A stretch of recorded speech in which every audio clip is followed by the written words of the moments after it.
was wondering, do you think I hurt Medissa, saying that stuff to her back there? I suppose you might have. But I was thinking the exact same things you were.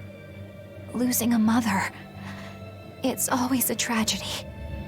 I'm glad you stepped in and stopped her. Thanks. That Eleanor. I swear, she feels way more responsibility for everything than she needs to. You think we need to worry? What if she pushes too far and erupts with malevolence? Malevolence is born out of many things. A prideful ego, the self-righteousness that turns a blind eye to one's inner contradictions. Eleanor is different. She's mindful of her ego and strives to confront her inconsistencies of character.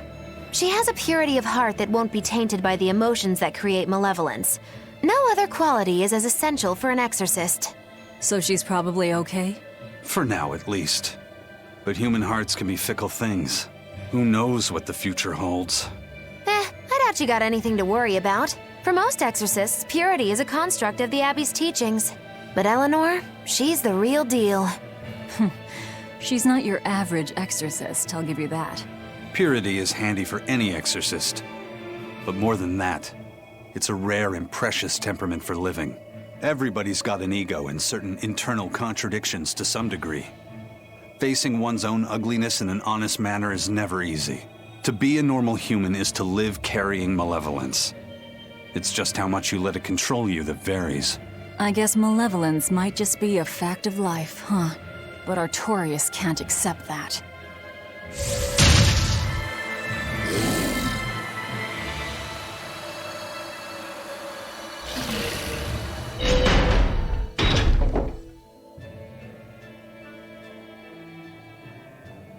Well, I don't see anything out of the ordinary. Let's slip through town and head for Titania before that changes.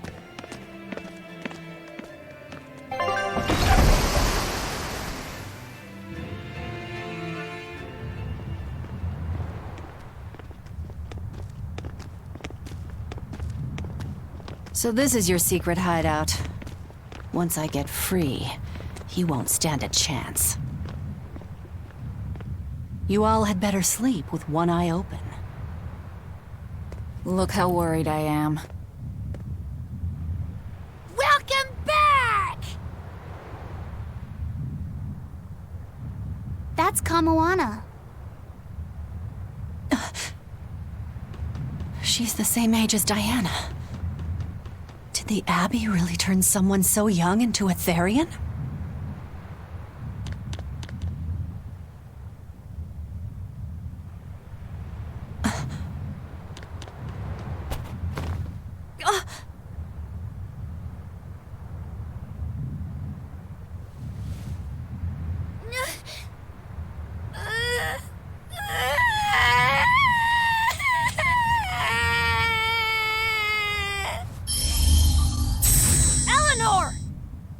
Medissa, please, would you be able to talk to her? Is this a trick? Kamoana may be a Therion, but deep down, she's still a normal little girl who misses her mother. I can't do anything to console her, no matter what I try. But if it were you...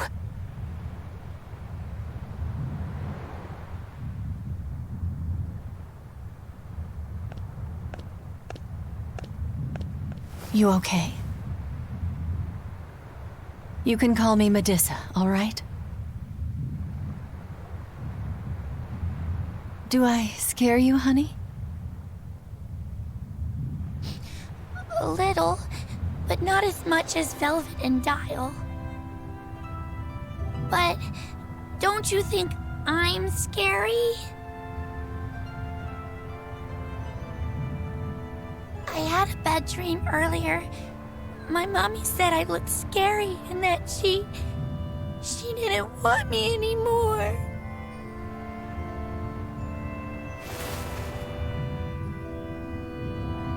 She would never. Your mother would never think that about her daughter.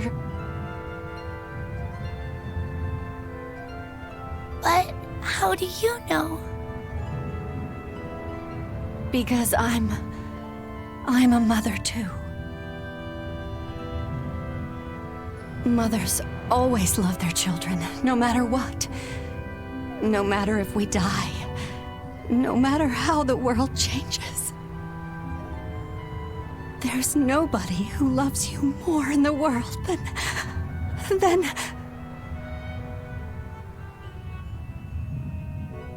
It's okay. You don't have to cry.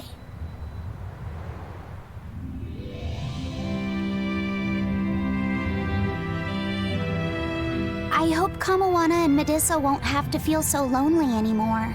Yeah, trying to stop the waterworks gets old fast. Listen, if it's not too personal, was your mother, She's dead.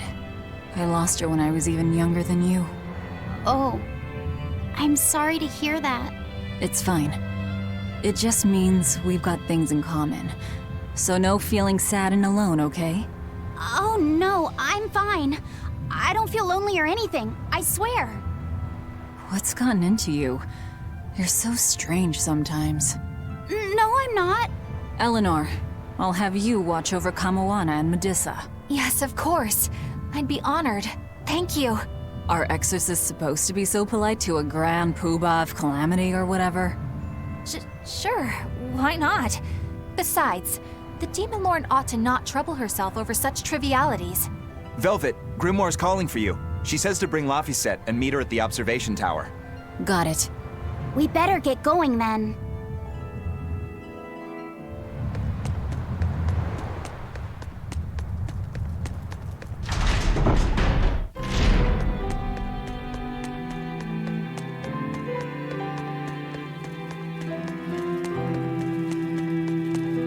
Hey, do you all have mothers? Where'd that question come from? Well, after hearing that Velvet, Kamoana, and Eleanor all lost their parents, I just got curious. My mother was a strict, frightening woman, but she died a long time ago. I see. I have no parents either. But the wicked witch who took me in said I was born from a peach that floated down the river. Coming from you, I'd almost believe that. And you, Aizen? We Malakim are formed from untainted mana. Sometimes humans are reborn as Malakim, but they retain no memory of their previous lives. In other words, we don't have blood relations like humans do. I see. By the time I was aware of anything around me, I was already tethered and being called number 2. I suppose having no mother means I don't have any memories before that. I told Medissa that losing a mother is painful, but I can't know how painful it is. Go easy on him, Aizen. He's just a kid. I'm just telling it like it is. But listen to me, Laphicet. You can share deep connections with other people, even if you don't have a biological family. Malakim, too, can form precious bonds. True friendships, even family. That's right. Your words wouldn't have stopped Medissa if they weren't true in your heart. You really think so? I'm sure of it. It's far better than being a witch born from a peach. Nonsense! There's no nobler way to be born! I have an everlasting friendship with a dog, a monkey, a pheasant, and Bienfu. I hope he's right.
said that Malakim can have familial ties, but what makes you and your sister siblings if you're not related by blood? Well, a very long time ago, I was born into this world from an Earth Pulse point up on a sacred mountain. I remained in that place for a long while, and then one day, she was born from the very same Earth Pulse point. Before we knew it, we had wound up living together under the same roof. Are two Malakim always siblings if they come from the same Earth Pulse point? No. Other Malakim were born there, but I never felt like they were my family. But something, I don't know what, was different with her. If she was sad, I'd feel sad. And if I was happy, she'd be happy too. She can be abrasive, but when she smiles, it's like nothing else. I swore to myself that whatever happened, I would protect her. I made a pendant from a stone on that sacred mountain and gave it to her as a lucky charm. Of course, she just wears it as a necklace. And your pendant? Did she give that to you? She had the same idea I had. She made the pendant herself and gave it to me as a good luck charm. Without either of us having mentioned a word of it beforehand, we each gave each other pendants in the same shape on the very same day. That's when I really knew that what I had felt all along was true. We were brother and sister. Is that her in the picture? Yeah. It's a self-portrait she drew for me on the day I left home. Did you draw her a picture of yourself? No. I don't exactly have an artistic side. Well, I'm sure that if you looked inside her pendant, you'd find a portrait of the person who matters most to her. I hope so. Yeah, and it would be nice if it was you.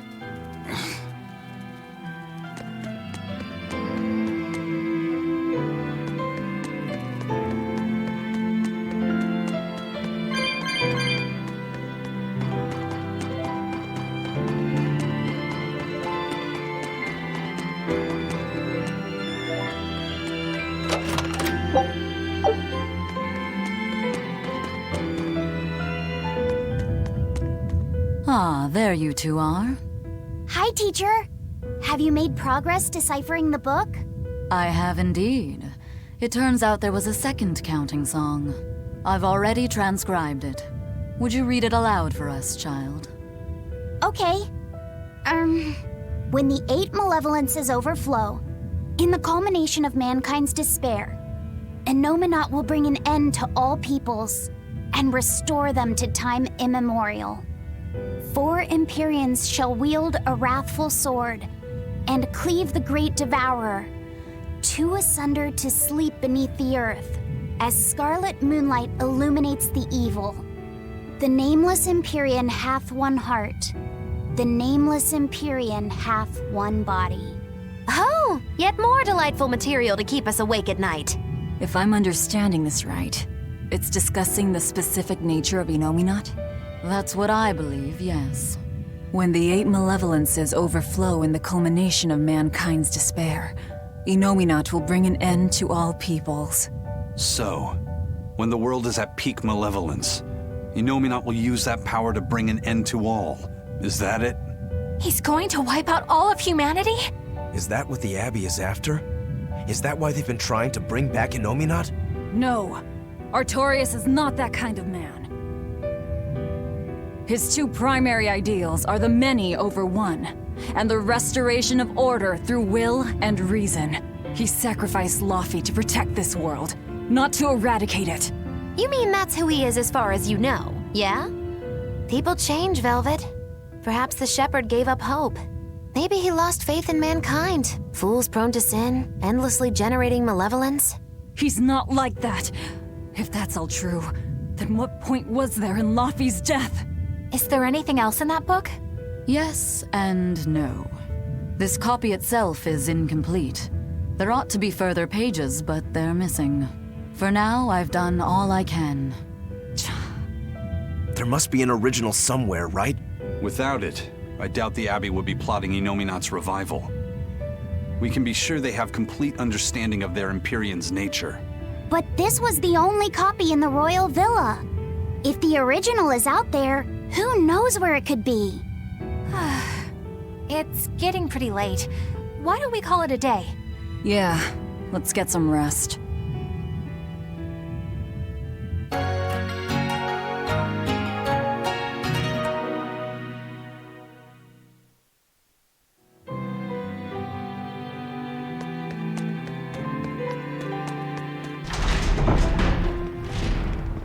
Hey, Laviset! Medissa let me sleep in her bed last night. She's warm for a snake lady. That's great. She's gonna help me take a bath now. You should come join us too. What? I couldn't. It's okay. I don't mind at all. Hey, Kamoana, did you know? Dial started to grow a brand new tail. Wow, really? I want to see. He's up at the observation tower. Let's go see. Medissa, you too. All right. But don't run, or you'll trip.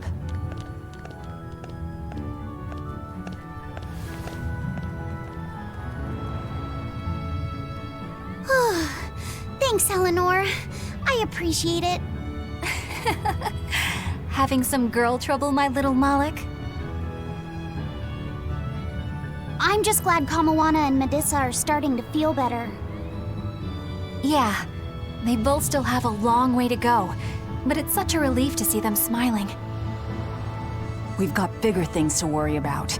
Hurry up and locate the next Earth Pulse point. Right. Okay.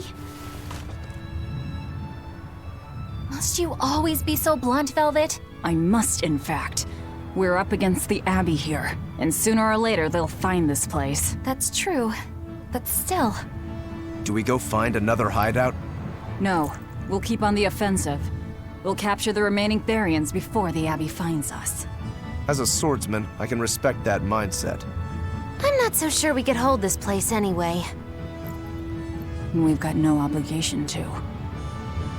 I found another Earth Pulse point. It's in the eastern part of Eastgand, I think. But that's... All right. We're headed for Eastgand. Then our first stop should be Port Taliesin.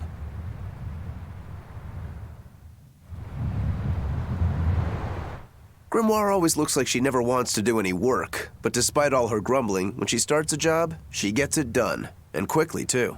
She's frank, but she still takes care not to say anything to hurt anyone's feelings. I have to say, I like that in a woman. It's charming. Well, sorry if I'm inconsiderate and charmless then. I didn't mean it like that. You're all still so young and have led different lives.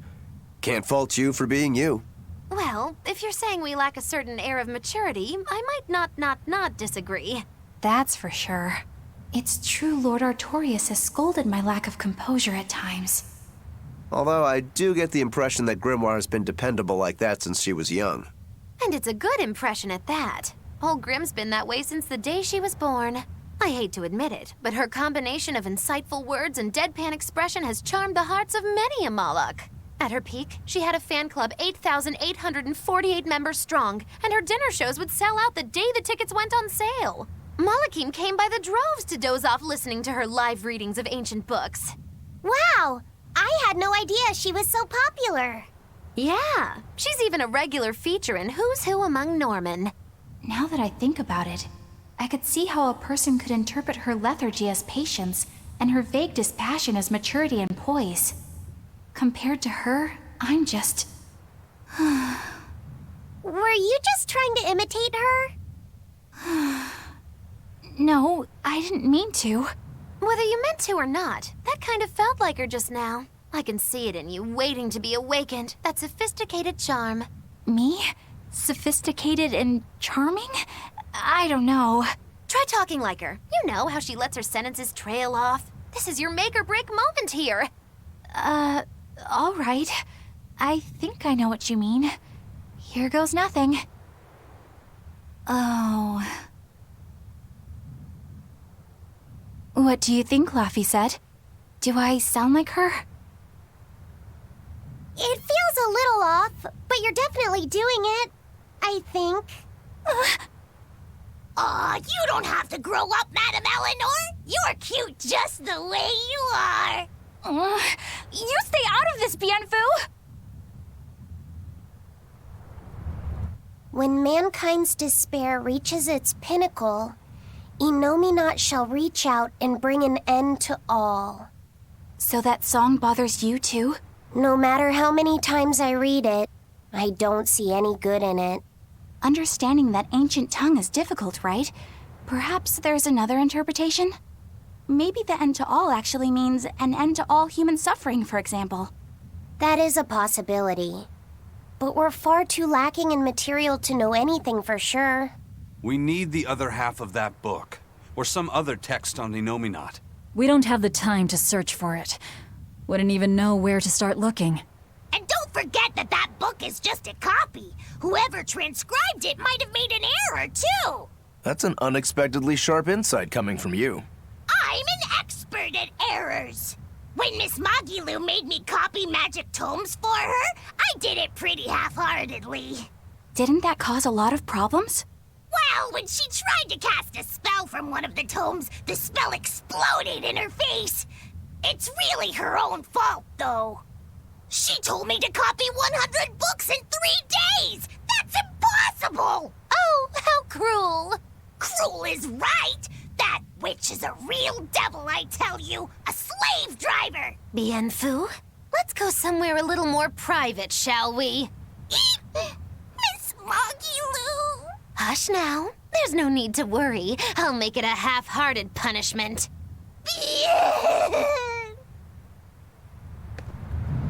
Not that I really care, but who ended up winning the fishing competition when we were trying to catch a Therion?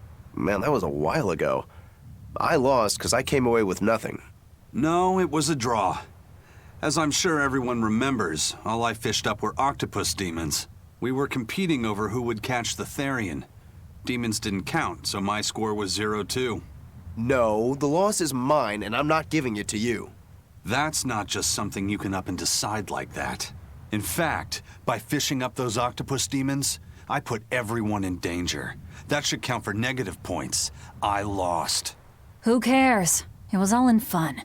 I care. Every competition must have a winner and a loser, no matter what. That's just how I see it. Yeah, I'm with Eisen on this one. It doesn't do anyone any good to make the final results murky. I can't believe I'm going to do this. Eisen, your curse would mean that the odds were stacked against you from the start. That doesn't make for a fair competition, does it? Yeah, she's got a good point. We'll just have to settle the score some other way. What can you guys do? Play cards? Chess? What? Cards are a no-go for me. I'll just end up drawing jokers. And I can play shogi, but I don't know chess. Then what about arm wrestling? Would that work? Whoa, whoa! Having a demon and a Moloch clasp hands is just asking for trouble with malevolence. You're both adults, so why not a drinking contest? That's it! If we have a drinking contest, we'll be able to compete on an even playing field. Yeah, I don't see anything wrong with that. I'll have the crew bring out the drinks. Well, that's one way of resolving it, I suppose. Whatever gets it done. I'm not gonna complain. If you guys are gonna have a drinking contest, you're gonna need some tasty snacks to go with all that alcohol, right? Definitely. Let's go out and fish us some snacks. Yeah, let's take out the little boat. We can even pick up where we left off our fishing competition. Didn't we just figure out he can't really fish? We were just about to finally resolve this mess. Why'd you have to go and stick your nose into it? What? Why are you yelling at me? I didn't do anything wrong! Bien!